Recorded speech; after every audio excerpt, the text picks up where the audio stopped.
In the flyweight division at UFC 313, you got Joshua Van taking on Rei Tsuruya. And you got to love this fight. I mean, this is going to be a high level fight at the lowest weight class, so lots of activity. Van 12-2, Tsuruya 10-0, USA versus Japan. Tsuruya 1 inch taller, 5'6". He's 22, Van 23 years old. Tsuruya 3 inch reach advantage.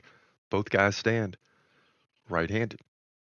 Now, so far, Van has looked impressive. 8.9 significant strikes per minute compared to 2.3 for Tsuruya, but Tsuruya lands on average in limited UFC fights, but he lands on average 2 takedowns per round.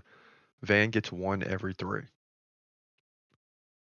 On the flip side, Van 80% takedown defense. That's going to be crucial in this fight. Tsuruya 50% takedown defense. So all of a sudden, the takedown game is kind of, I don't want to say even. You still got to give the edge to Tsuruya, but Tsuruya doesn't have great takedown defense, so Van might be able to exploit that and surpass his average in this fight.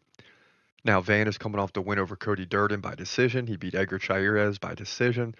In both of those fights, he dominated in significant strikes. I mean, absolutely dominated. A total of 283 significant strikes in the last 2 fights. And he did land 3 takedowns against Chairez. Now, he did lose to Charles Johnson, who's also on this card, or actually uh, the previous week at Vegas 103. But Charles Johnson KO'd him in the third. Felipe Boons took the L to Joshua Van. Van also beat Kevin Borja, so he's 1-4 the last 5. Not bad. Tsuruya has been perfect.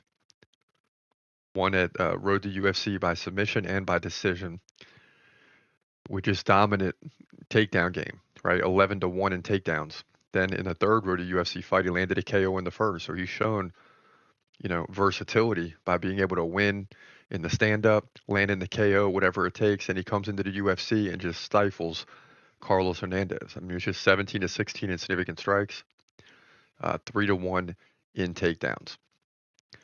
But the thing for me here, it's not that Rei Tsuruya. It's a tough prediction, man. It's not that Rei Tsuruya can't win. I just don't have enough information, right? I mean, we don't know how good these road to UFC fighters are. Yes, he beat Carlos Hernandez, who's a 10-3 fighter coming in. But to me, Joshua Van is on a different level right now. He's won 4 the last 5 with dominant striking. He's going to have to really utilize and needs that 80% takedown defense. But as long as that comes through, he's going to dominate on the feet. That's just all there is to it. So I got to believe that's what's going to happen. He'll stop several takedowns. He may give up 1 or 2 and lose around that way, but he'll win 2 out of 3 on the striking to move to 13-2, in my opinion, likely by decision here, flyweight division, UFC 313.